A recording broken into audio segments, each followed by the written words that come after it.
ومن یتق اللہ یجعل لہ مخرجا، جو شخص اللہ کا تقوی اختیار کرے گا اللہ اس کے لیے راستہ پیدا کر دے گا، جہاں بالکل نظر نہیں آئے گا کہ کوئی راستہ، اللہ راستہ پیدا کر دے گا۔ بالکل نظر نہیں آ رہا تھا موسیٰ کے ساتھیوں کو کہ اب کیسے بچیں گے، پیچھے لشکر آگے آگے سمندر ہے، اللہ نے راستہ پیدا کیا۔ خود حضرت ابو بکر کا جو حال ہو گیا تھا کہ حضور اگر انہوں نے ذرا بھی دیکھ لیا نیچے اپنے قدموں کی طرف بھی نگاہ ڈالی تو ہم نظر آ جائیں گے، آپ نے فرمایا لا تحزن ان اللہ معنا، راستہ نکالتا اللہ۔ پھر حضور گئے طائف، لیکن وہاں سے خالی ہاتھ آئے، مدینے میں اللہ نے خود ہی کھڑکی کھول دی، 6 آدمی ایمان لے آئے، آپ گئے ہی نہیں اور وہاں انقلاب بھی آ گیا۔ عظیم، اس اعتبار سے اللہ مخرج پیدا کرتا ہے۔ تم صحیح طریقے پر چلتے رہو، تقوی اختیار کرو، صحیح راستے پر جد و جہد کرو، یہ کام اللہ پر چھوڑو۔ کب اسے منظور ہے اس کا کامیاب ہونا؟ جب ہوگا وہ راستہ ایسا کھول دے گا کہ تمہیں گمان بھی نہیں ہوگا۔ وَيَرْزُقْهُ مِنْ حَيْثُ لَا يَحْتَسِبُ، اور اسے رزق دے گا وہاں سے جہاں سے اسے گمان بھی نہیں ہوگا۔ اقامت دین کی جد و جہد ہو، غلبہ دین کی جد و جہد ہو، اپنے آپ کو ان صلاتی و نسکی و محیایا و مماتی اس کا فیصلہ کرنا ہو تو سب سے بڑی رکاوٹ آتی کھائیں گے کیا؟ تو اللہ تو کہتا ہے راضی میں ہوں، ہے ایمان اور یقین اس پر، کر کے دیکھو تو صحیح، اس پر اعتماد تو کرو۔ لیکن یہ کہ اس پر اعتماد کرنا، توکل، بڑی مشکل بات ہے۔ وہ تو جتنا ایمان ہوگا اتنا ہی اعتماد ہوگا، اور گہرا ایمان ہوگا گہرا اعتماد ہوگا۔ وَمَن يَتَّقِ اللَّهَ يَجْعَل لَّهُ مَخْرَجًا وَيَرْزُقْهُ مِنْ حَيْثُ لَا يَحْتَسِبُ وَمَن يَتَوَكَّلْ عَلَى اللَّهِ فَهُوَ حَسْبُهُ۔ یہ تو ابھی تقویٰ والے کی بات ہے کہ وہ وہاں سے رزق دے گا جہاں سے اسے ملے گا بھی نہیں، اور جس نے اللہ پر توکل کر لیا تو وہ اس کے لیے بہت کافی ہو جائے گا۔ توکل کر کے تو دیکھو، حسبہ، وہ اس کے لیے کافی ہے۔ یہاں تک فرمایا ہے حدیث میں من کان فی حاجت اخیہ کان اللہ فی حاجتہ، اگر کوئی مسلمان اپنے کسی بھائی کی ضرورت پوری کرنے میں لگ رہا ہے، اپنا وقت صرف کر رہا ہے، اللہ اس کی ضرورت پوری کرنی شروع کر دیتا ہے۔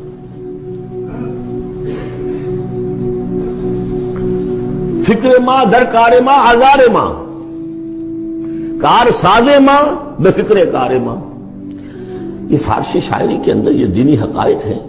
کار ساز ماں بے فکر کار ماں، میرا کارساز میرے کاموں کی فکر کر رہا ہے، میں نے اپنے آپ کو اس کے کام کے لیے لگا دیا۔ اور دنیا میں بھی ذرا سا بھی کوئی شریف انسان ہوگا، آپ اس کے ہو جائیں وہ آپ کو چھوڑ دے گا پھر کہیں؟ شرافت ہو، مروت ہو اس میں، آپ اللہ کے بن کر تو دیکھیے۔ پھر وہ کارساز ہے، کارساز ماں بے فکر کار ماں، فکر ماں در کار ماں آزار ماں۔ جب میں اپنے معاملات کی فکر خود کرتا ہوں، کوئی نہ کوئی ٹھوکر کھاتا ہوں، کوئی نہ کوئی غلطی کرتا ہوں، آزار اپنے سر کے اوپر پیدا کر لیتا ہوں۔ اپنے آپ کو حوالے کرو، اس کا نام ہے تفویض الامر الی اللہ، افوض امری الی اللہ ان اللہ بصیر بالعباد۔ ان اللہ بالغ امرہ، اللہ تعالیٰ تو اپنا معاملہ تو پورا کر کے ہی رہتا ہے، وہ تو دین کو غالب کرنا ہی ہے۔ کون اس کے اندر نفع کما گیا، کون محروم رہ گیا، یہ ان کی قسمت ہے۔ ابو بکر اور عمر اور عثمان اور علی اور عبد الرحمن ابن عوف یہ اپنی بازی جیت گئے، ابو جہل ابو لہب محروم رہ گئے۔ یہ تو اب ان کا معاملہ ہے، اللہ تو اپنی بات پوری کرا دے گا، اور اس دنیا کے ختم ہونے سے پہلے پہلے پورے کل ارضی پر اللہ کا دین غالب ہوگا، یہ ہونا ہے۔ دیکھنا یہ ہے کہ تم اس بہتی گنگا میں کو ہاتھ دھونے کو تیار ہو یا نہیں، یا تم محرومین کی فہرست میں اپنے آپ کو لانا چاہتے ہو۔ بس اپنا تن من دھن لگا دو اس کے اندر، تمہاری ہڈیوں کا چورا ہو کر بھی اس نئی تعمیر کی بنیادوں میں اگر لگ جائے تو بہت بڑی کامیابی ہے۔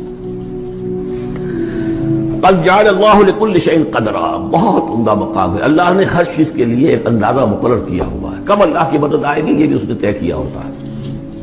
You have to qualify, pre qualification conditions ہیں، تب مدد آئے گی، یوں نہیں آتی مدد۔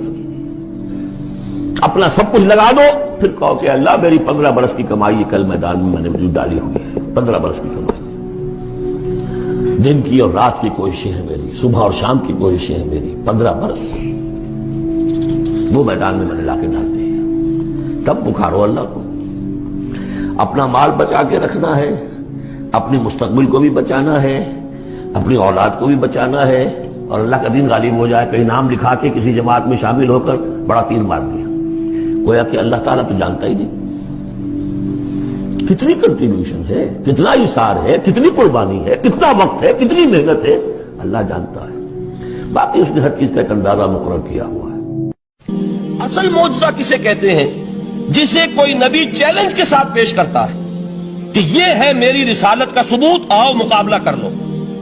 حضرت موسیٰ علیہ السلام کے جو اصل معجزے تھے وہ دو تھے، ایک عصا جس کا کہ مقابلہ کیا، آپ کو معلوم ہے کہ فرعون نے تمام جو جادوگر تھے پورے مملکت کے انہیں جمع کیا اور مقابلہ کیا۔ تو جس چیز کو کہ پیش کیا جائے چیلنج کے ساتھ کہ آؤ تو مقابلہ کر لو، وہ اصل معجزہ ہوتا ہے اس نبی اور رسول کا۔ تو حضور صلی اللہ علیہ وسلم کا اصل معجزہ، یعنی معجزات، آپ یہ مغالطے میں مبتلا نہ ہو، میں بقیہ معجزات کی نفی نہیں کر رہا، یہ واقعات اپنی جگہ حق ہیں کہ حضور کو پتھر سلام کرتے تھے۔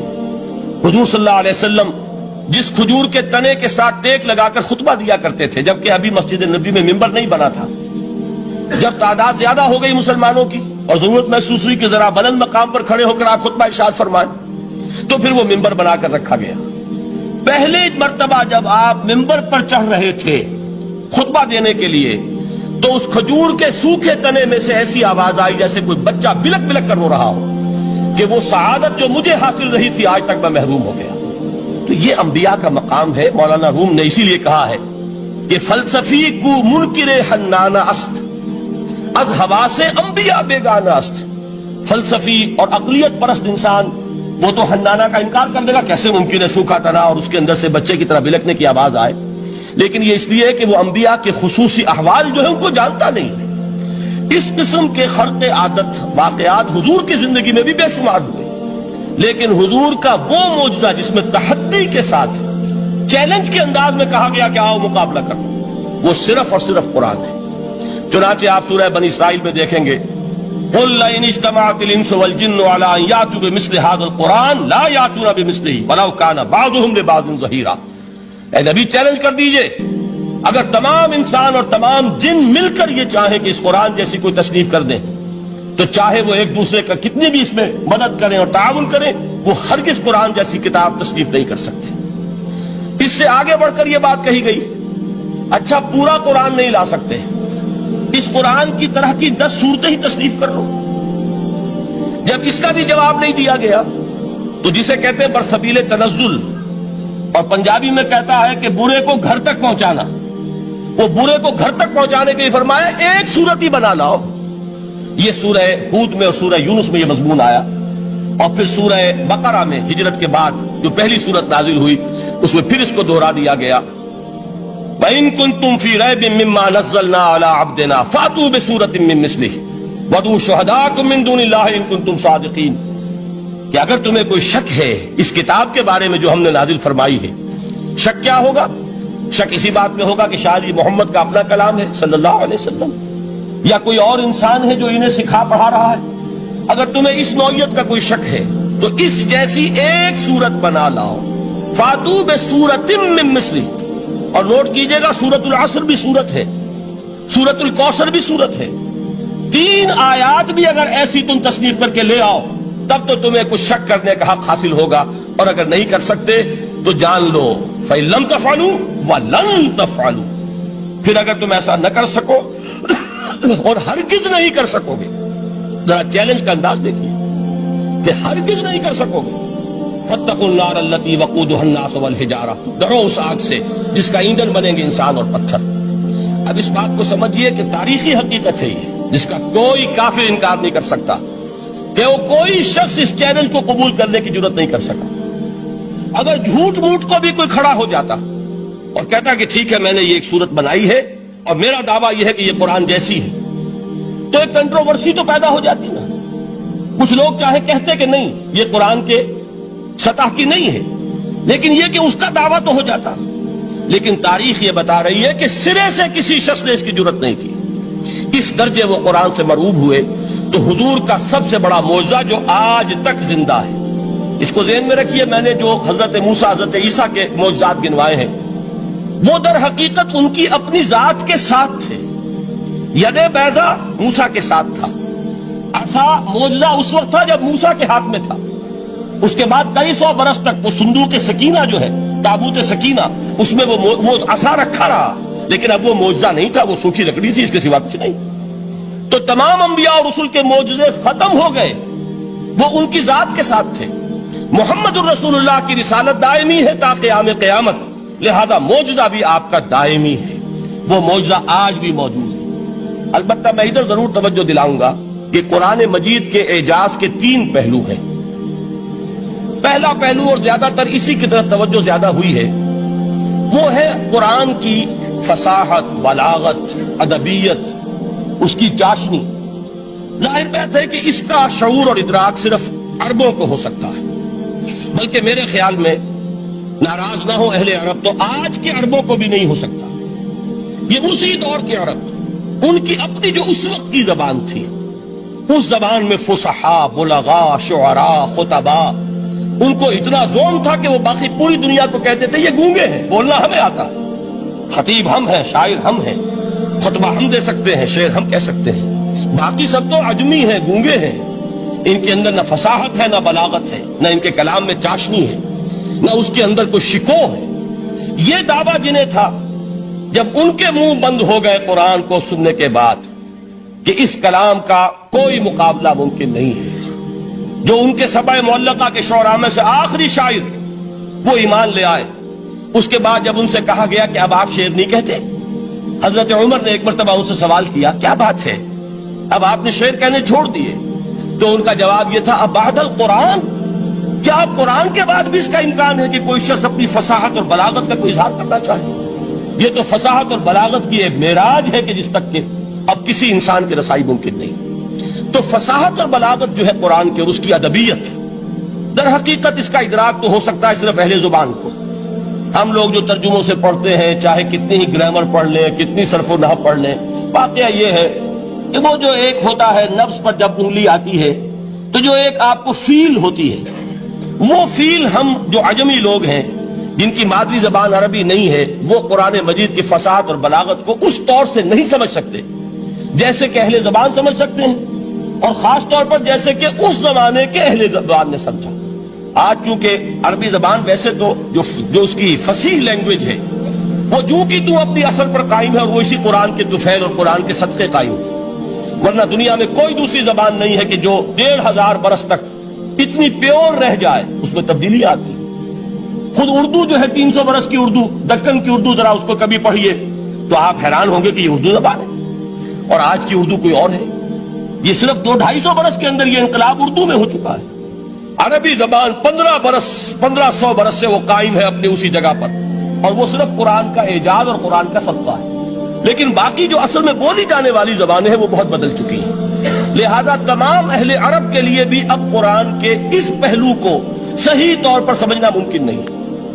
قرآن کی جو اعجاز کے 2 پہلو ہیں، وہ ہے در حقیقت جو میری اور آپ کی توجہ کے خاص طور پر در حقیقت حقدار ہیں، اور ہمیں ان کی طرف توجہ کرنی چاہیے۔ بدقسمتی سے اس کی طرف عام طور پر علماء نے توجہ نہیں کی، اس کی صرف ادبیت ہی کا چرچا ہوتا ہے۔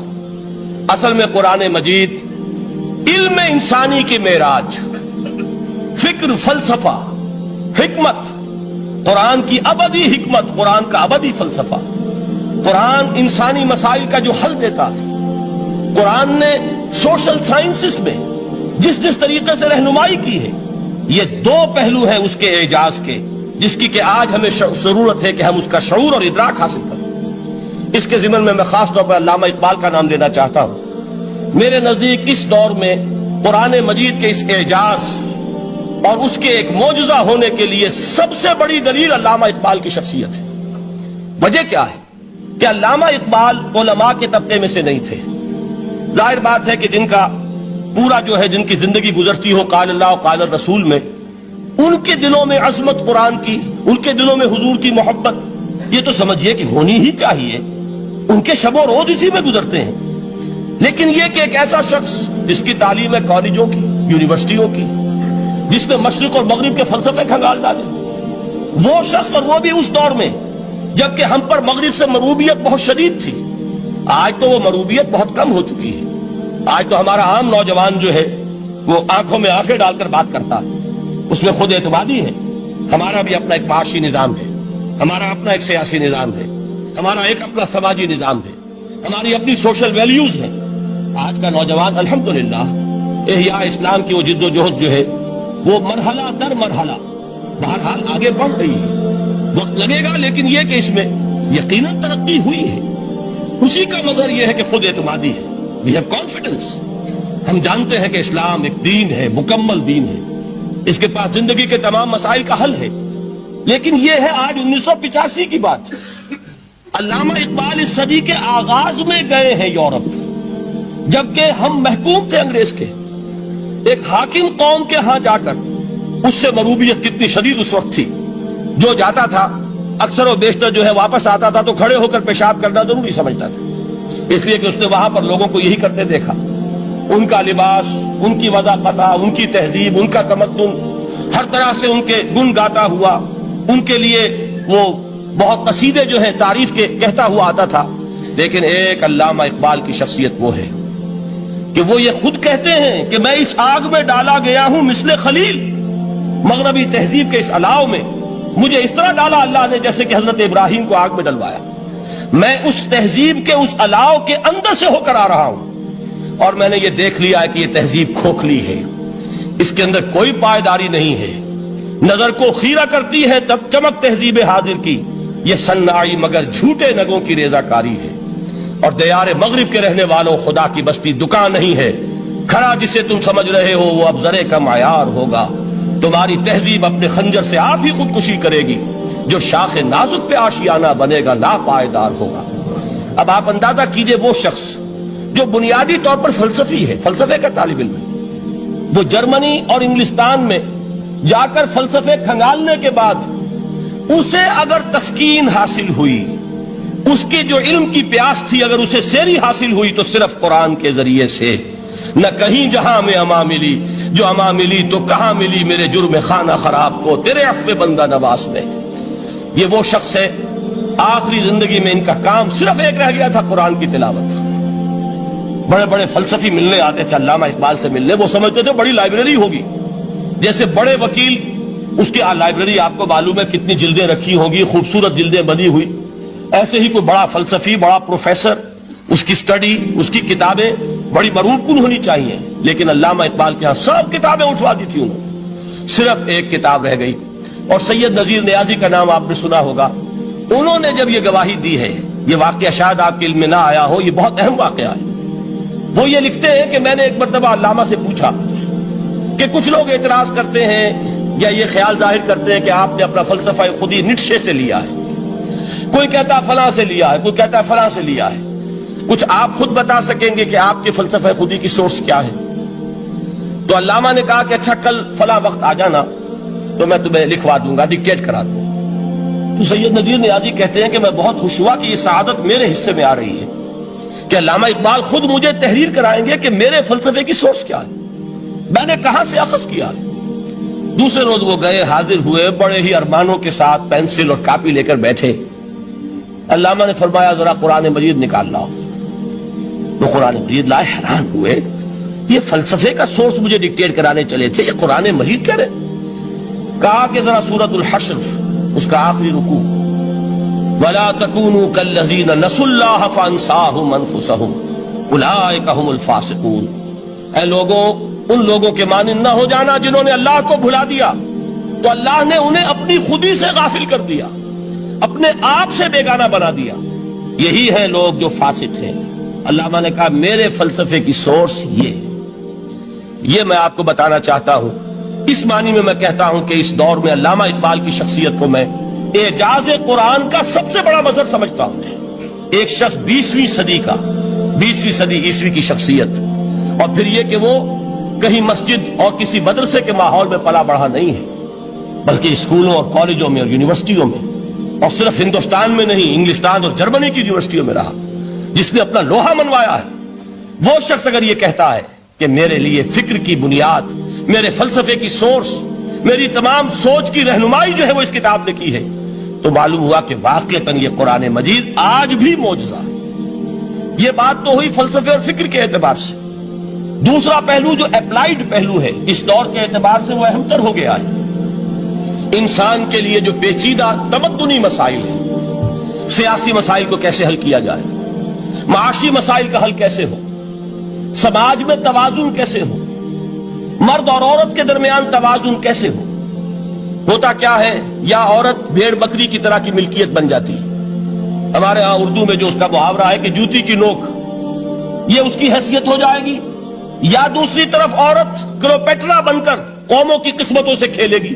دنیا میں یہ دو انتہائیں ہوئی، کہاں نقطہ عدل کہاں ہے، کیسے بیلنس جو ہے اسٹرائک کیا جائے، مردوں کے حقوق اور فرائض اور خواتین کے حقوق اور فرائض، اس میں صحیح ترین ایکویشن ہے کیا؟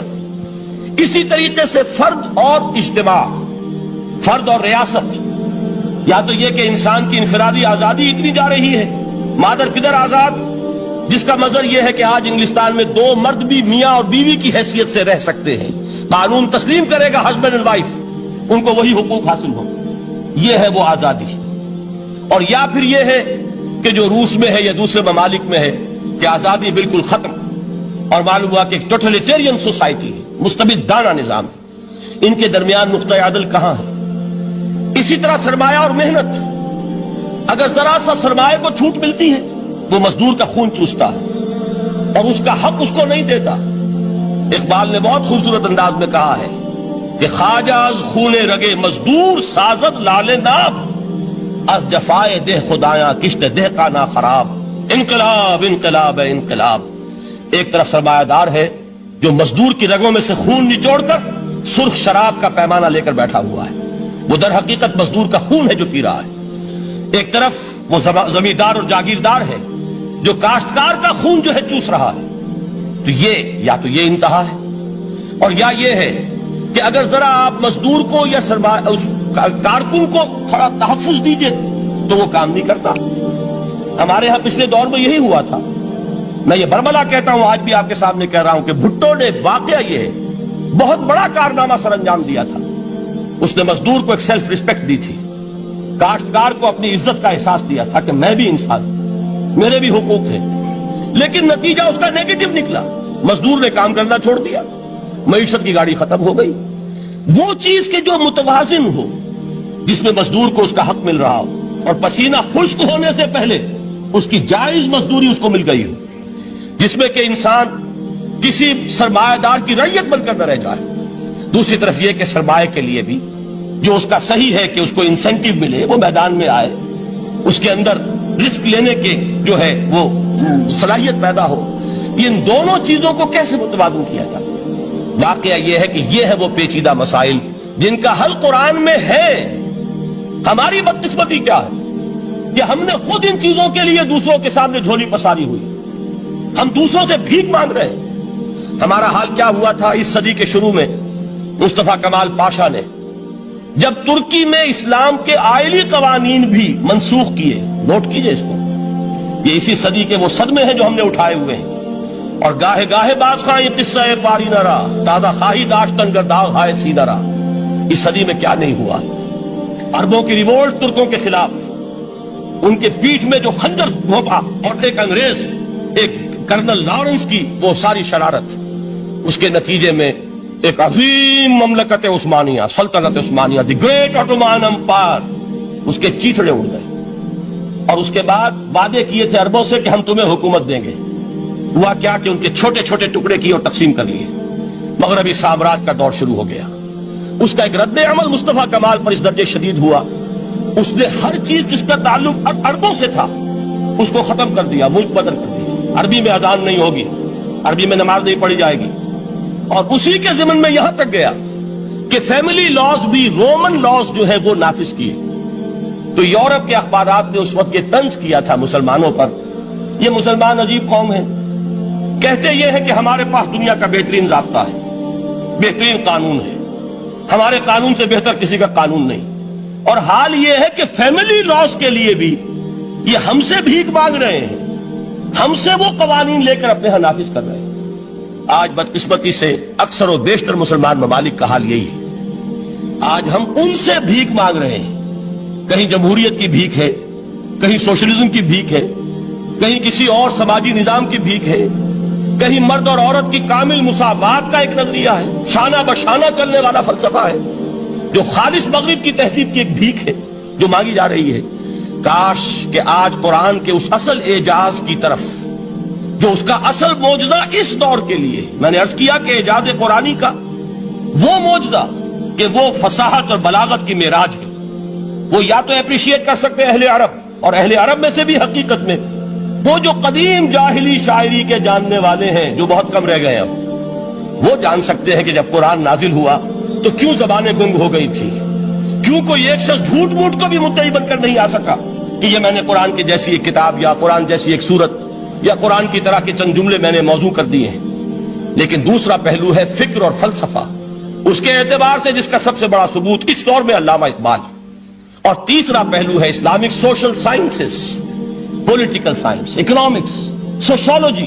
اس میں جو کچھ قرآن نے دیا ہے، جو آج بھی انسان کی رہنمائی کے لیے بہترین نظام ہے، اس نظام کو ہم سمجھیں، اسے دنیا کے سامنے پیش کریں، تب در حقیقت قرآن مجید کا اعجاز سامنے آئے۔ یہ دو پہلو تو میں نے عرض کیے ہیں کہ جو کسی غیر مسلم کو بھی نظر آئیں گے۔ قرآن کا پریزروڈ ہونا، اس کی انٹیگریٹی، اوتھینٹسٹی، یہ چیزیں وہ ہے کہ جو سب نے مانی۔ قرآن کے ذریعے تاریخ انسانی کا عظیم ترین انقلاب برپا ہونا، یہ وہ بات ہے کہ جو کسی اندھے کو بھی دیکھنی پڑتی ہے۔ اس حقیقت کا اعتراف دشمن کو بھی کرنا پڑتا۔ میں یاد دلا دوں آپ کو، ایچ جی ویلز، آپ نے نام سنا ہوگا، سائنٹیفک فکشن میں اس کا بڑا اونچا مقام ہے، لیکن اس نے تاریخ نسل انسانی پر بھی دو کتابیں لکھی، a short history of the world اور a concise history of the world. Concise history of the world میں وہ شخص حضور کے ذکر پر جب آتا ہے تو میں صرف ذکر کر رہا ہوں، نقل کفر نہ باشد، اس نے حضور کی شخصیت پر بڑے رقیق حملے کیے ہیں، بڑے گھٹیا حملے کیے ہیں۔ حضور کی خاص طور پر تعدد ازدواج کا جو معاملہ ہے، یہ کڑوی گولی ان کے حلق سے اتر نہیں سکتی، اس لیے کہ ان کا آئیڈیل ہے حضرت مسیح اور حضرت یحییٰ، جان دی بیپٹسٹ اینڈ جیسس آف نزارت۔ ان دونوں نے ایک شادی بھی نہیں کی، تجرد کی زندگی بسر کی، لہذا ایک شادی بھی ان کے نزدیک گھٹیا فعل ہے۔ تو حضور نے تو کی ہیں 11 شادیاں، 11 نکاح کے۔ یہ جو کڑوی گولی ہے یہ ان کے حلق سے نیچے نہیں اترتی، اس لیے میں انہیں معذور سمجھتا ہوں۔ تو اس نے اس پہلو سے تو بڑے حملے کیے، لیکن خطبہ حجۃ الوداع کے وہ جملے جو ہے تاریخی، پورے کے پورے اس نے کوٹ کیے، لا فضل لعربی علی عجمی ولا لعجمی علی عربی ولا لأحمر على اسود ولا لأسود على احمر الا بالتقوى كلكم بنو آدم وآدم من تراب۔ کسی عرب کو کسی عجمی پر کوئی فضیلت نہیں، کسی عجمی کو کسی عرب پر کوئی فضیلت نہیں، کسی گورے کو کسی کالے پر کوئی فضیلت نہیں، کسی کالے کو کسی گورے پر کوئی فضیلت نہیں سوائے تقوی کے۔ تم سب کے سب آدم کی اولاد ہو اور آدم مٹی سے بنائے گئے تھے۔ یہ الفاظ لکھ کر کہتا ہے کہ جہاں تک human fraternity, equality and freedom, 3 الفاظ نوٹ کیجئے، انسانی حریت، انسانی مساوات، انسانی اخوت، کہتا ہے جہاں تک ان 3 چیزوں کے واز ہیں، سرمنز کا تعلق ہے، وہ تو دنیا میں پہلے بھی بہت کہے گئے۔ عیسائی ہونے کے باوجود خاص طور پر نام لیتا ہے جیسس آف نزارت۔ سرمنز تو حضرت مسیح کے ہاں بھی بہت مل جائیں گے کہ تمام انسان برابر ہیں، سب کو بھائی بھائی ہونا چاہیے، سب انسان آزاد ہیں، تمیز بندہ و آقا فساد آدمیت ہے۔ لیکن وہ کہتا ہے کہ یہ ماننا پڑتا ہے تاریخ انسانی میں پہلی مرتبہ ان اصولوں پر ایک انسانی معاشرہ قائم کیا محمد نے صلی اللہ علیہ وسلم۔ یعنی حضور کے ساتھ یہ معاملہ ایمپٹی سلوگنز کا نہیں ہے، یہ صرف باز نہیں ہے، یہ صرف سرمنز نہیں ہے، یہ ایمپٹی سلوگنز نہیں ہے۔ He translated these things into actuality۔ ایک حقیقت، ایک واقعے کی شکل دی ہے محمد نے صلی اللہ علیہ وسلم۔ وہ معاشرہ پیدا کیا جس میں انسانی اخوت، انسانی مساوات اور انسانی حریت، یہ تینوں اقدار بتمام و کمال موجود تھی۔ یہی وجہ ہے اس صدی میں نوٹ کیجئے، گاندھی جی، موہن داس کرم چند گاندھی، جس کو آج پوری دنیا میں تسلیم کیا جاتا ہے، عالم عرب میں بھی مہاتما گاندھی کی بڑی عزت ہے۔ پنڈت نہرو کا کسی زمانے میں استقبال ہوا تھا ریاض میں، تو ہمیں بہت غصہ آیا تھا کہ مرحبا برسول السلام، welcome to the prophet of peace, یہ الفاظ تھے کہ جن سے پنڈت نہرو کا استقبال ہوا تھا۔ غصہ ہمیں بہت آیا، یہ رسول کا لفظ استعمال کر دیا انہوں نے۔ بعد میں ہم نے سوچا بھائی رسول کے معنی ان کے ہاں ایلچی کے ہیں، تو انہوں نے اس کو اپنی جو بھی غلطی میں سمجھا یا صحیح سمجھا، اس کو چھوڑ دیجئے، میں کوئی سیاسی گفتگو نہیں کرنا چاہتا۔ انہوں نے سمجھا کہ یہ شخص اس وقت امن کا پیغام بر ہے، لہذا اس کو ویلکم کیا۔ بہرحال گاندھی جی کا جہاں تک معاملہ ہے، آپ کے علم میں ہے کہ پوری دنیا میں اس شخص کی عظمت کو تسلیم کیا گیا ہے۔ ہمارا معاملہ ہندوستانی مسلمانوں کا معاملہ یہ دوسرا ہے۔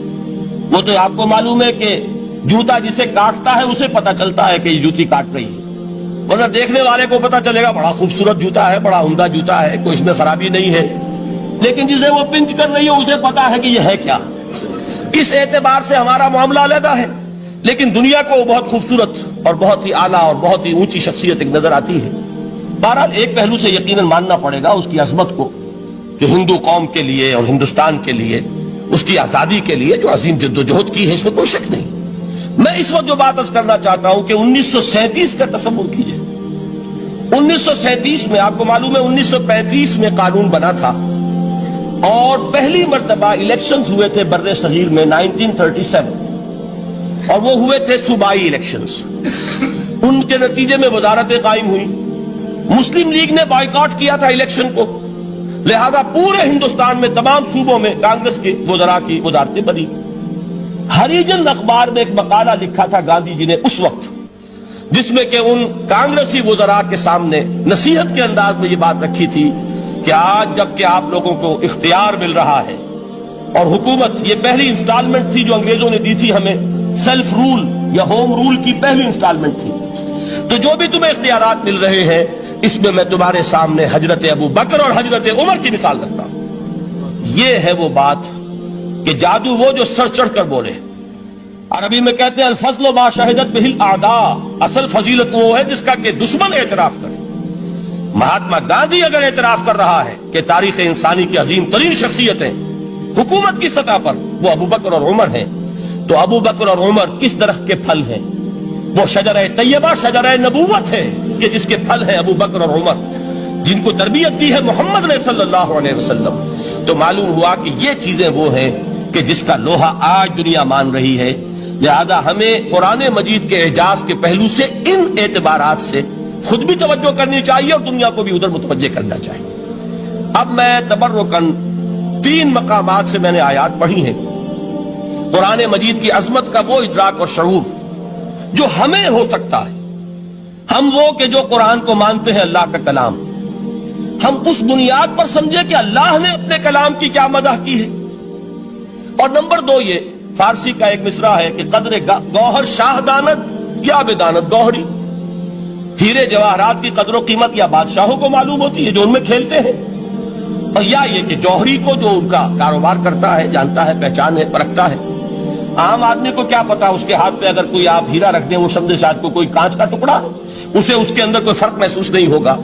قدر گوہر شاہ دانت یا بدانت گوہری، کہ ہیرے جواہرات جو ہیں ان کی قدر و قیمت کا اندازہ یا بادشاہوں کو ہوتا ہے یا جوہری کو ہوتا ہے۔ تو قرآن مجید کا عظمت کا صحیح ادراک یا اللہ کو ہے یا محمد الرسول اللہ کو ہے صلی اللہ علیہ وسلم۔ باقی جو کچھ دنیا دیکھتی ہے وہ تو وہ ظاہر کا ایک پہلو ہے، وہ تاریخی حقائق ہیں جو میں نے آپ کے سامنے رکھے۔ باقی قرآن مجید کی عظمت کا کوئی صحیح ادراک ہو سکتا ہے یا وہ اللہ تعالیٰ کی زبانی اور یا ہوگا محمد الرسول اللہ صلی اللہ علیہ وسلم کے فرامین کی روح سے۔ اسی لیے میں نے 3 جگہ سے آیات پڑھی ہیں۔ ایک مقام سے سورہ رحمان کی ابتدائی 4 آیات، سورہ یونس کی 2 آیات، سورہ حشر کی 1 آیت، اور 3 احادیث نبویہ ہیں جن کا میں نے ذکر کیا ہے، اس لیے کہ تیسری جو ہے وہ بہت طویل حدیث ہے، وہ پوری میں اس وقت نہیں پڑھ سکتا تھا، اس کے صرف ابتدائی اور آخری کلمات میں نے اس وقت آپ کو سنائے۔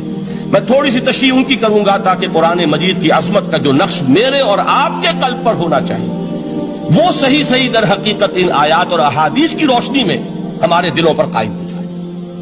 دیکھیے قرآن مجید کی عظمت یہ کلام ہے، اس کی کلام کی عظمت کا پہلا پہلو ہے متکلم کی عظمت کے اعتبار سے۔ عربی میں کہا جاتا ہے کہ کلام الملوک ملوک الکلام ہے، بادشاہوں کا کلام کلاموں کا بادشاہ ہوتا ہے۔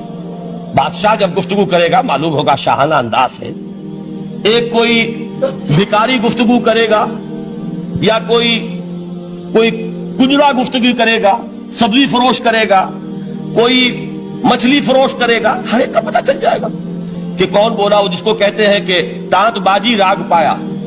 2 جملے کوئی شخص بولے گا، پتہ چل جائے گا کتنے پانی میں ہے، اس کے علم کا، فضل کا، تہذیب کا، تمدن کا کیا معیار ہے. اس لیے کہ کلام جو ہے در حقیقت متکلم کی پوری شخصیت کی عکاسی کرتا ہے. اس کا مقام کیا ہے، اس کا مرتبہ کیا ہے، اس کے ذہن کی بلندی کیا ہے، اس کے فکر کی گہرائی کیا ہے، اس کے افق ذہنی کی وسعت کیا ہے، اس سب کا اندازہ ہوگا کلام سے. تو اب یہ کلام ہے اللہ کا. معلوم ہوا کہ اللہ کی صفات کا ایک کامل عکس قرآن مجید میں موجود ہے. یہ بات سمجھیے. اس کو قرآن نے کس طرح بیان کیا؟ یہ وہ لطیف حقائق ہیں جن کے لیے قرآن مجید تمثیل کا پیرایا اختیار کرتا ہے. اب سورہ حشر کی تمثیل کیا ہے؟ لو انزلنا هذا القرآن على جبل، اگر ہم نے اس قرآن کو کسی پہاڑ پر اتار دیا ہوتا، لرأيته خاشعا متصدعا من خشیت اللہ، تم دیکھتے اس پہاڑ کو کہ اللہ کی خشیت سے دب جاتا اور پھٹ جاتا.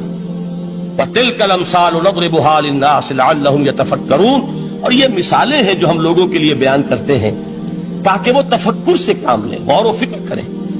اگر میں اور آپ قرآن کی عظمت سے واقف نہیں ہوں گے، اس بات کو نوٹ کر لیجئے، تو میں اور آپ اپنا وقت کیسے صرف کریں گے اس کے لیے؟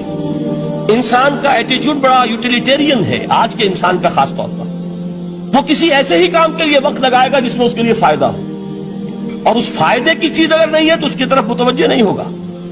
اگر قرآن مجید کی عظمت کا ہمیں ادراک ہو جائے تو ہم اپنا پورا وقت اس کے لیے وقف کر دیں گے، اس کو سمجھیں گے، اس کی گہرائیوں میں غوطہ زنی کریں گے. جیسے اقبال نے کہا کہ قرآن میں ہو غوطہ زن اے مرد مسلمان. لیکن اگر یہ کہ اس کی عظمت کا ادراک نہ ہوا تو بس یہ کہ کبھی اتفاق ہو گیا کہ کھول لیا اور اس کو پڑھ لیا، پڑھ بھی لیا بغیر سمجھے، اور اس کا ثواب کسی اور کو پہنچا دیا. وہ آج حصول ثواب بھی نہیں رہا، ایصال ثواب ہی رہ گیا. ورنہ یہ کہ بہرحال علامہ اقبال نے جو اس پر پھپتی چست کی ہے کہ بآیا تشترا کارے جزی نیست کے از یاسین او آساں بمیری. اس قرآن کی عظیم آیات سے اے مسلمان آج تیرا سروکار صرف اتنا رہ گیا ہے کہ کوئی شخص مر رہا ہو، عالم نزا میں ہو، تو اس کو یاسین سنا کر اس کی جان جلدی سے نکال دو، آسانی سے نکل جائے. بس یہ سروکار رہ گیا. میں یہ نہیں کہتا کہ نہ پڑھی جائے، حضور نے فرمایا ہے پڑھنی چاہیے، لیکن صرف یہ نہیں ہے اس کا مصرف. یہ تو انسانی زندگی کی رہنما کتاب بن کر نازل ہوئی ہے. اس کے اوپر اس اعتبار سے توجہ تم نہیں کر رہے ہو، بلکہ تمہاری اس کے ساتھ جو ہے دلچسپی صرف اتنی رہ گئی ہے. تو پہلی بات یہ کہ یہ سمجھیے کہ قرآن نے یہ تمثیل اختیار کی اپنے عظمت کے بیان کے لیے. اگر ہم نے اس قرآن کو پہاڑ پر اتار دیا ہوتا تو تم دیکھتے کہ وہ پھٹ جاتا اور دب جاتا. اب اس کو سمجھیے، القرآن یفسر بعضہ بعضا، قرآن کا ایک حصہ دوسرے حصے کی تفسیر کرتا ہے. سورہ اعراف میں واقع آیا ہے کہ حضرت موسیٰ علیہ السلام کا آپ کو معلوم ہے کہ کوہ طور پر اللہ تعالیٰ سے ہم کلامی کا شرف حاصل کرتے تھے. گفتگو ہو رہی ہے لیکن اللہ نظر نہیں آ رہا. اب اس کو اپنے اوپر طاری کیجئے، یہ صاف سامنے آتے بھی نہیں، صاف چھپتے بھی نہیں. یہ جو صورتحال تھی کہ اگر کسی کی آپ آواز سن رہے ہیں، کلام سن رہے ہیں، سامنے نہیں آ رہا، تو آپ کے دل میں خواہش پیدا ہوگی کہ ذرا سے یہ پردہ بھی اٹھا دیا جائے، مجھے دیدار بھی حاصل ہو جائے. لہذا سورہ اعراف میں ہے جب کئی بار یہ شرف ہم کلامی حاصل ہوا اللہ سے، تو حضرت موسیٰ علیہ السلام نے بڑی ہمت سے کام لیا، بڑی جرت کی درخواست کر دی، رب ارنی انظر الیک. یہ جو پردہ بیچ میں حائل کیا ہوا ہے پروردگار، تو میرا شوق دیکھ، میرا اشتیاق دیکھ، تو مجھے ذرا دیدار بھی عطا ہو جائے. اس پر کیا بات کہی گئی؟ لن ترانی، موسیٰ تم مجھے ہرگز نہیں دیکھ سکتے، تم اس جسد ظاہری کے ساتھ، اس جسد مادی کے ساتھ، ان عنصری آنکھوں سے میرا دیدار نہیں کر سکتے. ولیکن انظر الی الجبل، دیکھو ہم تمہیں ایک مثال دیے دیتے، ذرا اس پہاڑ کی طرف دیکھو، ہم اپنی ایک تجلی اس پر ڈالیں گے. فَإِنِ اسْتَقَرَّ مَكَانَهُ فَسَوْفَ تَرَانِي، اگر وہ پہاڑ ہماری تجلی کو جھیل جائے، تحمل کر لے، تو تم بھی سوچنا کہ شاید ہمیں دیکھ سکو. اس کے بعد ہوا کیا؟ فَلَمَّا تَجَلَّى رَبُّهُ لِلْجَبَلِ جَعَلَهُ دَكًّا وَخَرَّ مُوسَىٰ صَعِقًا. جب اللہ تعالیٰ نے پہاڑ پر اپنی ایک تجلی ڈالی تو وہ پہاڑ جو ہے پھٹ گیا. اور موسیٰ، اب دیکھیے براہ راست تجلی موسیٰ پر نہیں ہے، یہ انڈائریکٹ مشاہدہ ہے تجلی ربانی کا کہ جو پہاڑ پر ہوئی ہے، اور پہاڑ کی جو کیفیت ہوئی ہے اس کے مشاہدے سے حضرت موسیٰ بے ہوش ہو کر گر گئے. وَصَعِقَ مُوسَىٰ خَرَّ مُوسَىٰ صَعِقًا. یہ ہے وہ مثال جو یہاں دی ہے قرآن کے لیے. لَوْ أَنزَلْنَا هَذَا الْقُرْآنَ عَلَىٰ جَبَلٍ لَرَأَيْتَهُ خَاشِعًا مُتَصَدِّعًا مِّنْ خَشْيَةِ اللَّهِ. نتیجہ کیا نکلا؟ انفر کیجئے، استدلال، استنتاج. نتیجہ یہ نکلا کہ جو تاثیر تجلی ذات ربانی کی ہے وہی تاثیر کلام ربانی کی ہے. صرف یہ ہے کہ ہمیں اس کا شعور نہیں، ہمیں اس کا ادراک نہیں. یہ بالکل ذات کی تجلی کی جو تاثیر تھی وہی قرآن خود بیان کر رہا ہے کہ اس کلام ربانی کی. اس کو بھی علامہ اقبال نے خوب کہا ہے، فاش گویم آنچ در دل مزمرست. صاف کہہ دیتا ہوں جو کچھ میرے دل میں ہے. این کتابیں نیست چیزیں دیگرست. اسے کتاب نہ سمجھ بیٹھنا قرآن کو، یہ کتاب نہیں ہے، کچھ اور ہے. کچھ اور کیا ہے؟ مثل حق پنہاؤ ہم پیداستو زندہ پائندہ گویاستو. یہ تو جیسے اللہ تعالیٰ کی ذات ہے، مثل حق، ذات حق سبحانہ و تعالیٰ کی طرح یہ زندہ ہے، پائندہ ہے. مثل حق پائندہ گویاستو، یہ جو ہے زندہ ہے، یہ متکلم ہے، کلام نہیں ہے. کل صفات ربانیہ جو ہیں ظاہر اور باطن، مثل حق پنہا، ظاہر و پنہا، اور حی و قیوم جیسے اللہ کی ذات ہے، وہی صفات اس کلام کی ہیں. اور اس کے بعد وہ شعر آیا تھا جو میں پہلے سنا چکا ہوں، چوں بجاں در رفت جاں دیگر شود. جب یہ قرآن کسی انسان کے اندر سرایت کر جاتا ہے، اس کے دل پر نازل ہوتا ہے. دیکھیے یہ الفاظ آپ کو کہیں اور نہیں ملیں گے. میرے نزدیک جہاں علامہ اقبال اس دور میں قرآن کی عظمت کا سب سے بڑا ثبوت ہے، وہاں عظمت قرآنی کے سب سے زیادہ واقف اور اس کا سب سے زیادہ شعور رکھنے والے بھی علامہ اقبال. یہ الفاظ آپ کو کہیں نہیں مل سکیں گے کہ مثل حق پنہاؤ ہم پیداستو زندہ پائندہ گویاستو چوں بجاں در رفت جہاں دیگر شود. جہاں چو دیگر شد جہاں دیگر شود. جب یہ انسانوں کے اندر سرایت کر جاتا ہے، ان کے اندر ایک انقلاب آ جاتا ہے، اور یہ اندر کا انقلاب ہے جو ایک عالمی انقلاب کا پیش خیمہ بنتا ہے. آپ آرڈیننس کے ذریعے سے نمازیں پڑھوائیں گے تو پھر نماز وہی پڑھی جائے گی جو آفس ٹائم میں آئے گی. باقی اور کیوں پڑھیں گے؟ وہ تو آرڈیننس کے ذریعے سے پڑھائی جا رہی ہے نا. اس کا حشر تو وہ ہوگا جو ہمارے ہاں دیکھا جا چکا ہے. اور اس وقت بھی اس زمانے میں نے یہ سنا ایک جگہ کہ کلاس 4 امپلائیز جو ہیں، وہ شروع میں جب آرڈیننس نافذ ہوا تھا ہمارے ہاں تو دفتروں میں بڑا اہتمام ہوا. آفیسرز نے خاص طور پر بڑے اہتمام سے ظہر کی نماز پڑھنی شروع کی. لیکن مجھے بتایا گیا کہ کلاس 4 امپلائیز جو ہیں ہمارے، یہ ڈرائیورز ہیں، پی-انز ہیں، یہ کھڑے ہنستے رہتے ہیں، شریک نہیں ہوتے. میں نے ان سے کہا وہ اس لیے کہ انہیں معلوم ہے کہ آپ بھی تو یہی پڑھ رہے ہیں صرف نماز. باقی آپ کے ڈرائیور سے اور آپ کے خانسامہ سے یہ بات چھپی ہوئی نہیں ہے کہ عصر آپ نے بھی نہیں پڑھنی. یہ صرف زور ہے جو آپ پڑھ رہے ہیں. تو یہ اصل میں اندر کا انقلاب جب تک نہ آئے، باہر کا ٹھوسا ہوا انقلاب، وہ تو جب پریشر ہٹ جائے گا تبدیلی ختم ہو جائے گا. چوں بجاں در رفت جاں دیگر شود، اندر انقلاب آئے. جب اندر تبدیلی ہو جائے گی اب انسان کا پورا وجود بدلے گا. پھر اس کے اندر سے تبدیلی جو ہے وہ ابھرے گی، اسے کسی خارجی دباؤ کی ضرورت نہیں ہوگی. جہاں جو دیگر شد جہاں دیگر شود. اور جب انسانی شخصیتوں کے اندر یہ انقلاب اندر سے آتا ہے تو پھر وہ عالمی انقلاب بنتا ہے. جیسے کہ محمد رسول اللہ کا انقلاب. واقعہ یہ ہے کہ اگر جوش کانسپیریسی، عبداللہ ابن سبا کی سازش اگر کامیاب نہ ہو گئی ہوتی اور مسلمانوں کے اندر آپس کا اختلاف اور سر پھٹول نہ ہو جاتا، جو حضرت عثمان کی شہادت، پھر حضرت علی کی شہادت رضی اللہ تعالی عنہما، اور حضرت علی کی دوران خلافت یہ آپس کے جو جنگیں ہوئی، جنگ جمل، جنگ صفین، جنگ نہروان، اگر یہ نہ ہوئی ہوتی تو جس سپیڈ کے ساتھ اور رفتار کے ساتھ انقلاب محمدی کی توسیع ہو رہی تھی علی صاحب الصلاۃ والسلام، کوئی طاقت دنیا میں نہیں تھی. اقبال نے اس کا بھی نقشہ کھینچا ہے کہ تھمتا نہ تھا کسی سے سیل رواں ہمارا. وہ سیل رواں تھا، کوئی روکنے والا نہیں تھا. انٹرنل سیبوٹاج وہ ہے کہ جس نے اس انقلاب کا راستہ روکا. تو واقعہ یہ ہے کہ وہ اندرونی انقلاب حضور نے برپا کیا قرآن کے ذریعے صحابہ میں. اندر سے جو انقلاب تھا اس نے عرب میں ایک انقلاب کی شکل اختیار کی. اور یہ انقلاب جو ہے اتنی اپنے اندر قوت رکھتا تھا، اتنی پوٹینشیلٹی تھی اس کی کہ وہ 20 برس کے اندر اندر کہاں آکسس دریائے جیہوں، کہاں اٹلانٹک، تصور تو کیجیے، تاریخ میں اس سے پہلے اتنی بڑی کوئی مملکت قائم ہوئی نہیں، کہاں یمن اور کہاں ایشیائے کوچک، ایشیا مائنر ٹرکی، یہاں سے وہاں اور وہاں سے یہاں، اتنی عظیم مملکت حضرت عثمان رضی اللہ تعالیٰ عنہ کے خلافت میں ہو چکی تھی۔ یہ بات اگر یہ چلتا معاملہ آگے تو کوئی قوت اب نہیں رہی تھی، سلطنت روما ختم ہو چکی تھی، سلطنت کسرا ختم ہو چکی تھی، بخشے اڑ گئے تھے، اب کون سی طاقت رہ گئی تھی جو سیلاب کا راستہ روکتی؟ یہ وہ یہودی سازش ہے جس نے اندر سے سیبوٹاج کیا۔ بہرحال یہ ہے انقلاب محمدی کا طریقہ، اندر سے تبدیلی۔ اسی کو علامہ اقبال نے کہا ہے، تیرے ضمیر پہ جب تک نہ ہو نزول کتاب، گرہ کشا ہے نہ راضی نہ صاحب کشاف۔ یہ قرآن اب بھی تم ایسے محسوس کرو کہ جیسے تمہارے دل پر نازل ہو رہا ہے۔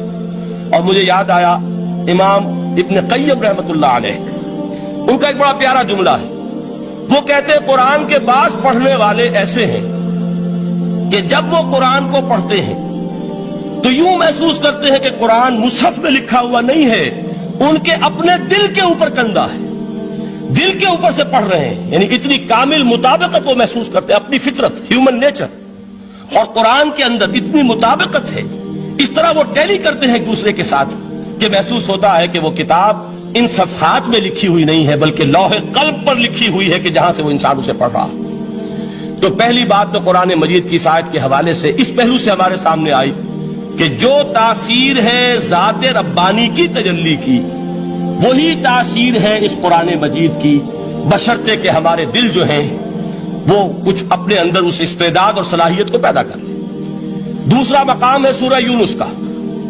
اب کسی کلام کی عظمت کا دوسرا پہلو ہو سکتا ہے اس کی افادیت کے اعتبار سے، اس سے فائدہ کیا ہوگا نوع انسانی کے لیے۔ دیکھیے 2 آیات، یہ عظیم خزانے ہیں عظمت قرآن کے۔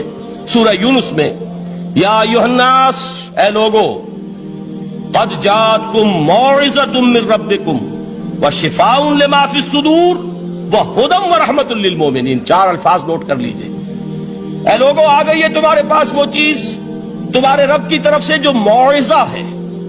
موعظہ کسے کہتے ہیں؟ نصیحت۔ اس بات کو ذرا سمجھ لیجئے ترتیب کیا ہے۔ نصیحت اسے کہتے ہیں، جی رہا نہیں جا رہا، میں نے اس کی ترتیب بدلی ہوئی ہے۔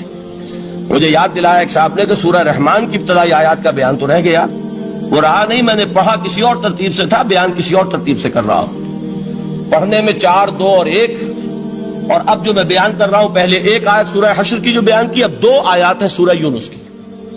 لوگوں، تمہارے پاس آ گئی ہے تمہارے رب کی طرف سے موعظت، اور تمہارے سینوں کے اندر جو روگ ہیں ان کے لیے علاج۔ توجہ کیجئے گا، ہم نے قرآن کو کیا سمجھا ہے؟ صرف ایک مقدس کتاب، ایک حصول ثواب یا ایصال ثواب کا آلہ۔ قرآن ہے کیا؟ نمبر 1 موعظہ۔ موعظہ کسے کہتے ہیں؟ وعظ اسے کہتے ہیں وہ بات جس سے دل نرم ہو جائے، دل کے اندر گداز پیدا کرنے والی شے۔ وجہ کیا ہے؟ اعلیٰ سے اعلیٰ حکیمانہ بات کسی سے کہی جائے، دل سخت ہے، اثر نہیں ہوگا، ایک کرسٹ آ جاتا ہے انسان کے دل کے اوپر۔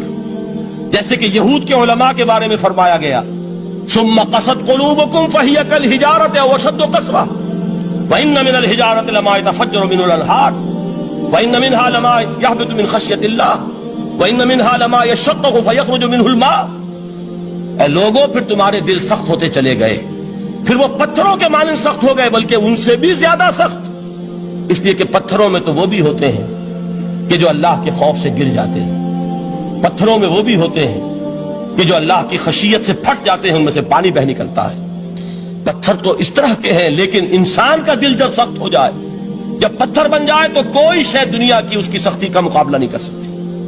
پہلے اس سختی کو نرم کریں گے، جیسے زمین ہے چٹیل زمین، اس زمین کے اندر ہل چلے گا تو بارش جو ہے فائدہ دے گی، اس کو آپ زمین کو نرم کرتے ہیں تاکہ وہ بارش کو جذب کرے، ورنہ چٹیل زمین ہے سخت، وہ پانی بہ جائے گا اور وہ زمین کے اندر جذب نہیں ہوگا۔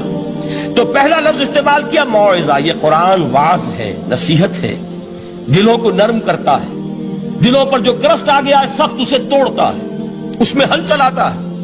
پھر کیا کرتا ہے؟ پھر جب یہ جذب ہوتا ہے، شفاء لما فی الصدور، جو سینے کے روگ ہیں ان کے لیے شفا ہے۔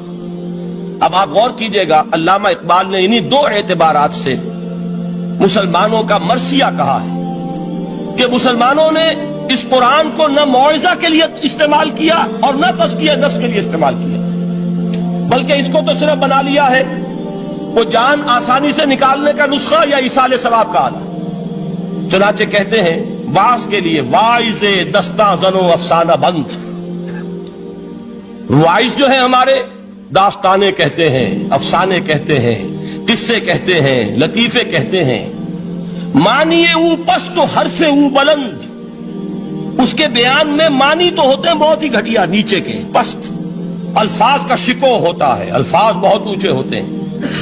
از خطیب و دل میں گفتارے او با ضعیف و شاذ و مرسل کارے او، سارا واعظ و نصیحت جو ہو رہا ہے وہ ضعیف حدیثوں کے ذریعے سے، ضعیف روایات بخاری کی ہو، مسلم کی ہو، ترمذی کی ہو، ابن ماجہ کی ہو۔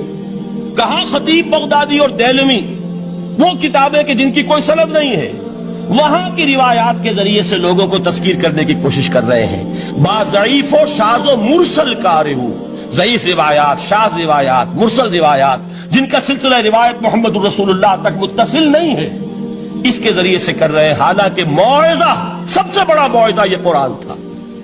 قرآن کہتا ہے خود فذکر بالقرآن من یخاف وعید، اے محمد صلی اللہ علیہ وسلم آپ اس قرآن کے ذریعے نصیحت کیجئے، یہ قرآن ہے جو دلوں کی سختی کو ختم کرے گا، گداز پیدا کرے گا۔ دوسری طرف علامہ اقبال کیا کہتے ہیں کہ جہاں تک ہمارے ہاں جو بھی تصوف کے معروف حلقے ہیں، صوفیاء حق کی بات نہیں کہہ رہا، وہاں قوالی ہو رہی ہوگی تو حال آ جائے گا۔ صوفی پشمینہ پوش حال مست، از شراب نغمہ قوال مست، قوال سے جو کچھ مل رہا ہے، حال آ رہا ہے، مستی آ رہی ہے، کیف اور سرور حاصل ہو گیا ہے۔ صوفی پشمینہ پوش حال مست، از شراب نغمہ قوال مست، لیکن یہ کہ اس کی محفل میں درنمی سازت بقرآن محفلش، اس کی محفل میں قرآن کا کہیں گزر نہیں ہے۔ جبکہ محمد الرسول اللہ صلی اللہ علیہ وسلم کی بھی ایک محفل ہوتی تھی، محفل سماع۔ وہ محفل سماع کیا تھی؟ حضور صحابہ سے فرمائش کر کر کے قرآن سنتے تھے۔ حضرت عبداللہ ابن مسعود رضی اللہ تعالیٰ عنہ کی روایت موجود ہے کہ مجھے ایک مرتبہ حکم دیا حضور نے کہ قرآن سناؤ۔ میں نے عرض کیا حضور آپ کو سناؤں؟ آپ پر تو نازل ہوا ہے۔ تو حضور نے فرمایا نہیں، مجھے کسی اور سے سن کر کچھ اور لطف حاصل ہوتا ہے۔ اب امتثال امر میں حضرت عبداللہ ابن مسعود رضی اللہ تعالیٰ عنہ نے سورہ نساء پڑھنی شروع کی۔ 41ویں آیت پر پہنچے، چشم تصور سے دیکھیے کہ حضور بھی تشریف فرما ہے، صحابہ کرام کی محفل ہے، اور صحابہ کیسے بیٹھا کرتے تھے ادب کے ساتھ۔ ایک روایت میں الفاظ آئے ایسے بیٹھتے تھے ساکت و صامت ہو کر، بالکل خاموش، سکون، ساکن اور ساکت اور صامت، کہ جیسے ان کے سروں پر پرندے بیٹھے ہیں کہ ذرا جنبش کریں گے تو پرندہ اڑ جائے گا، اس ادب کے ساتھ۔ تو وہ محفل جو ہے حضور صلی اللہ علیہ وسلم کی، اور ایک صحابی حضرت عبداللہ ابن مسعود گردن نیچی کیے ہوئے ہیں اور قرآن پڑھتے چلے جا رہے ہیں۔ جب اس آیت پر پہنچے فَكَيْفَ إِذَا جِئْنَا مِن كُلِّ أُمَّةٍ بِشَهِيدٍ وَجِئْنَا بِكَ عَلَى هَؤُلَاءِ شَهِيدًا، کیا ہوگا اس دن جس دن کہ ہم ہر امت پر ایک گواہ کھڑا کریں گے، اور اے نبی آپ کو گواہ بنا کر لائیں گے ان کے خلاف۔ آپ کو یہ ٹیسٹیفائی کرنا ہوگا کہ اللہ تیرا جو کلام میرے پاس آیا تھا میں نے پہنچا دیا تھا، اب ان کی ذمہ داری ہے، they are accountable, they are responsible۔ اس پر حضور نے فوراً فرمایا حسبک حسبک، بس کرو بس کرو۔ اور حضرت عبداللہ ابن مسعود فرماتے ہیں کہ میں نے جب نگاہ اٹھا کر دیکھا حضور کے آنکھوں سے آنسو روا تھے۔ یہ ہے سماع، یہ محفل سماع ہے، کاش کہ اللہ تعالی ہمیں اس کی توفیق عطا فرمائے۔ یہ ہے مسنون محفل سماع، اس قرآن کے اندر وہ گداز ہے۔ آیا کہ نہیں 7ویں پارے کی بالکل آغاز میں وَإِذَا سَمِعُوا مَا أُنزِلَ إِلَى الرَّسُولِ تَرَىٰ أَعْيُنَهُمْ تَفِيضُ مِنَ الدَّمْعِ مِمَّا عَرَفُوا مِنَ الْحَقِّ يَقُولُونَ رَبَّنَا آمَنَّا فَاكْتُبْنَا مَعَ الشَّاهِدِينَ۔ تو یہ ہے دوسری چیز کہ در حقیقت تزکیہ نفس کا ذریعہ یہ قرآن ہے۔ سینوں میں جو روگ ہیں، حب دنیا، حب مال، حب شہرت، حب اقتدار، جس کو کہ ایڈلر کہتا ہے دی ارج ٹو ڈومینیٹ، میرا غلبہ ہو، میرا تسلط ہو، میں نمایاں ہو جاؤں، میری حکومت بن جائے، اختیار میرے ہاتھ میں آ جائے، دی ارج ٹو ڈومینیٹ۔ یہ ساری ارجز ہیں ہماری در حقیقت جس سے فساد رونما ہے. یہ حب مال ہے جس کی وجہ سے ہمارے اندر تنافس ہے. الہاکم التکاثر حتی زرتم المقابر. یہ کثرت اور بہتات کی طلب تمہیں غافل کیے رکھتی ہے یہاں تک کہ قبروں تک جا پہنچتے ہو. آنکھ انسان کی کھل نہیں پاتی. جس کے پاس 10 نسلوں کے لیے کھانے کو موجود ہے اس کی بھی حرص جو ہے اور مزید کا لالچ جو ہے وہ ختم نہیں ہوتا. یہ چیزیں ہیں اصل روگ. ان دلوں کے روگوں کا اور سینوں کے اندر کے ان امراض کا علاج قرآن ہے. یا ایھا الناس قد جاءتکم موعظۃ من ربکم وشفاء لما فی الصدور. اب جب یہ دو چیزیں ہو جائیں گی اب تیسرا لفظ ہے ہدن. ہدایت بیکار ہے جب تک دل میں گداز نہ ہو. ہدایت بیکار ہے جب تک کہ نیت درست نہ ہو. کوئی شخص بڑا عالم ہے لیکن اپنے علم کو اس نے ذریعہ بنایا ہے دنیا کمانے کا، تو در حقیقت یہ قرآن اس کے حق میں ہدایت نہیں ہے، اس کے حق میں عذاب خدا بندی کا ذریعہ بن رہا. حضور نے خود فرمایا القرآن حجت لک او علیک. یہ قرآن یا تمہارے حق میں حجت ہے یا تمہارے خلاف حجت بنے گا قرآن کے قیامت کے دن. اس لیے کہ ایک شخص اس کو دنیا کمانے کا ذریعہ بنا رہا ہے، ایک شخص اس کو شہرت کے حصول کا ذریعہ بنا رہا ہے، ایک شخص علم کو ذریعہ بنا رہا ہے دنیا میں نمایاں ہونے کا، اپنی تعریف کا. حضور نے فرمایا کہ قیامت کے دن سب سے پہلے 3 افراد کا معاملہ پیش ہوگا عدالت خدا بندی میں. ایک وہ جو بڑا عالم سمجھا جاتا تھا، اس سے بڑا علم پھیلا. دوسرا وہ جو بہت صاحب ثروت تھا، اس نے بہت خیرات کے کاموں میں پیسہ لگایا. تیسرا وہ جو دنیا میں شہید سمجھا جاتا تھا کہ اللہ کی راہ میں جنگ کرتے ہوئے جان دیا. اللہ ان تینوں سے جو اس کو نعمتیں دی تھی ان کا ذکر کر کے پوچھے گا کہ میں نے تمہیں یہ دیا، تمہیں یہ دیا، تمہیں یہ دیا، تم کیا کر کے لائے؟ وہ شہید کہے گا کہ اللہ میں نے تیری راہ میں جنگ کی اور اپنی جان دے دی تاکہ تو راضی ہو جائے. اللہ فرمائے گا کذبتا، تو نے جھوٹ بولا. انک قد قاتلت لئن یقال جریء. تو نے تو یہ جنگ اس لیے کی تھی کہ کہا جائے کہ بڑا جری ہے، بڑا بہادر ہے. یہ لوگوں سے بہادری کے تمغے لینا تمہارا مقصود تھا. وقد قیل، وہ کہا جا چکا ہے، اب یہاں تمہارے لیے کچھ نہیں. اور فرشتوں کو حکم ہوگا اور وہ اوندے منہ اس کو گھسیٹتے ہوئے جہنم میں جھونک دیں. دنیا میں شہید سمجھا جا رہا ہے، آخرت میں جہنمی. یہی حال اس عالم کا ہوگا، یہی حال اس دولت مند کا ہوگا. تم نے یہ علم پھیلایا تھا کہ تمہارے علم کا چرچا ہو جائے، تمہاری شہرت ہو جائے، لوگ تمہاری دستبوسی کرنے لگے، لوگ تم سے جھک کر ملے. وہ دنیا میں ہو گیا، تمہارا مطلوب مل چکا، تمہارا مقصود حاصل ہو چکا، اب یہاں کچھ نہیں. تو جان لیجئے کہ جب تک دلوں کے روگ درست نہ ہوں علم بیکار ہے، ہدایت قطعاً غیر مفید ہے. پہلے دلوں کا کرشٹ اترے، اس کی سختی دور ہو، یہ ہے موعظہ. دلوں کے اندر سے حب جاہ، حب دنیا، حب مال نکلے، یہ ہے تزکیہ.